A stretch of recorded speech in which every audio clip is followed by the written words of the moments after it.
What's up guys, Nick here. In this lesson, we're going to continue talking about optimizing for conversions, specifically secondary images. All right, so we've talked about images a ton in this course, and the reason why is because it is that important. Now in the conversion, you have to think about how customers are coming to your listing. So we've already taken care of the traffic part.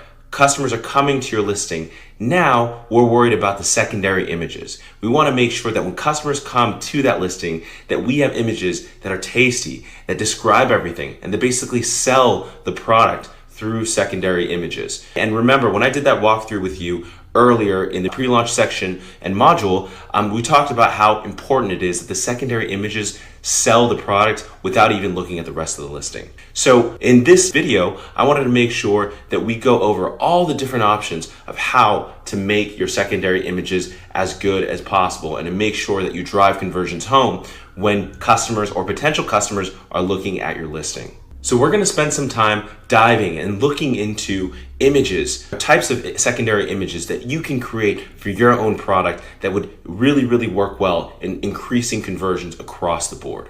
Okay, first one, a features highlight. Now look on the right and look at this product. You can see this image is taken in many various angles, all within one image. And there are lines pointing down to different features that this product has. There's so many different points. This is a great featured or secondary image. You want to make sure that the customer knows everything, every single possibility about the product through your images alone. And here's something interesting. Even if, let's say, you sold the exact same product, let's say I sold this light against this competitor, highlighting the features and highlighting a feature that they did not highlight makes you look special and makes it look like you're the only one offering that feature. So anytime someone is highlighting a feature that you're not, that means that they technically have a better offering because that's what the customer sees. So you want to make sure that you highlight every feature, and it's critical that you get a designer that can help you do this. Another secondary image that's really good is highlighting bonuses. Now we talked about merchandising your product well and making sure that you're offering something of value to your customers. Now this is a fantastic way of highlighting that value add and that bonus. Let's say you bundle a product, and in this case, let's say you bundle the flashlight with a multi-purpose survival tool. You want to make sure you highlight that in your images and that your customers or potential customers see it. This gives them an additional reason to buy from you over the competition. And I can guarantee that there are a lot of people who are selling bundles that don't even do this. Now, of course, we've touched on this before, the dimensions image. This is something that is critical to selling your product. Every person has a concern about how big an item is. In fact, I just bought a piece of furniture online and I actually regret it because I didn't actually take measurements and I didn't see the measurements in the photos. So I'm personally unhappy. I gotta say it's my fault, but Amazon customers are similar. We wanna make sure that they don't have an unhappy experience. Make sure you include dimensions because not having the dimensions can, one, make or break a sale. If you don't have it anywhere on the listing, and this happens quite often, I've often come across listings without any dimensional information, they probably will buy from someone who actually has the dimensions in it, even if your product looks the same. Secondly, a lot of people leave bad reviews because they didn't know the dimensions up front, like me. I'm not gonna leave a bad review, but a lot of Amazon customers will, even though they bought the product and made the decision to buy it anyway without the dimensions available in the listing. So make sure you do that because it will help make the sale and help ensure that you get positive reviews.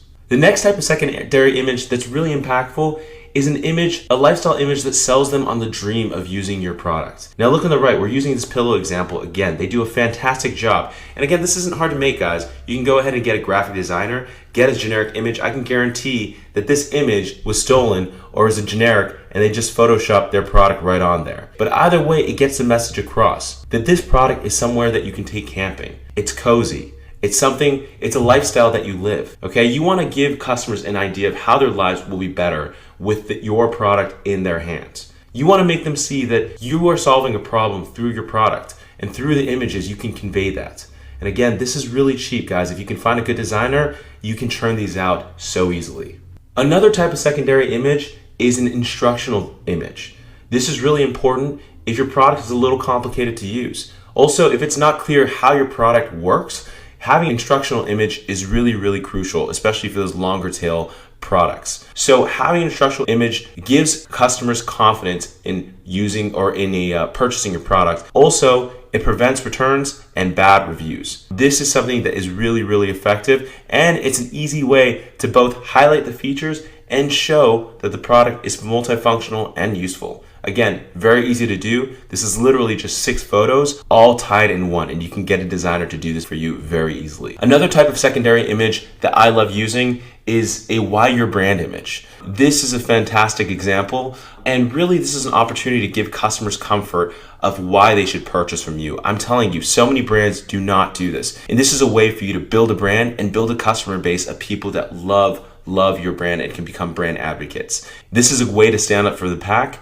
and give customers less of a reason to go elsewhere. Okay, you want to make sure you dispel fears. If you have a guarantee, a satisfaction guarantee, we offer this. That's something you definitely want to highlight. If you have great customer service, definitely highlight that. Good quality, definitely highlight that. So again, these are all things that allow you to stand out and generate a brand story and give brand resonance to your customers and give them a reason to buy from you. Here's another example, an answer common questions image. Now, I always talk about window shopping.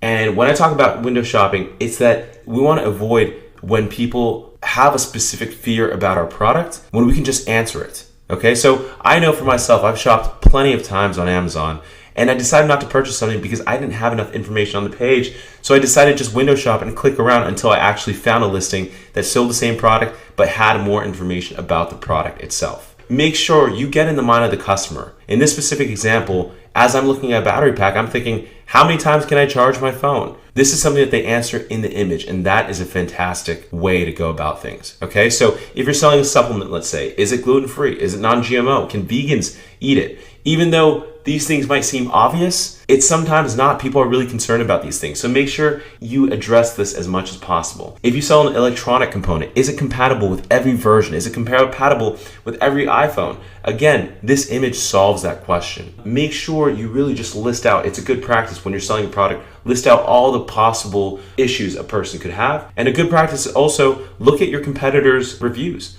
A lot of times customers will leave negative reviews about a feature that they were concerned with. So that's something that you can easily address in your images, in your bullets throughout. And this is one of my personal favorites, social proof. Now, once you've built up a certain number of reviews, it's really easy for you to go ahead and create a generic image. Look, this, I can guarantee you this was a photoshopped image. You take a generic image of a person, you put an actual review, and you put 5 stars on there. That highlights a specific review that builds what we call social proof and credibility and proves to customers that people are happy with the purchase. If you look at this, it gives people less of a reason to even need to look at the reviews, even if it were fake. Obviously, I don't recommend that you put fake reviews in there, but no one will know. So make sure you take all that information and you put it in your images because you want to sell your listing through images alone. Okay guys, so we've reviewed a ton of different options that you can use to create your secondary images. And I want to make sure that you guys incorporate at least some variation of those images in your listing. Now here's some pro tips before you get started. You want to make sure that you get as many variations and angles of your product taken against a white background as possible. Now refer back to that light that we showed at the beginning of these slides. Remember, that light has so many different angles of that product. Those angles are going to be incredibly useful when you finally find a designer who you can regularly work with to modify and enhance and Photoshop images for you.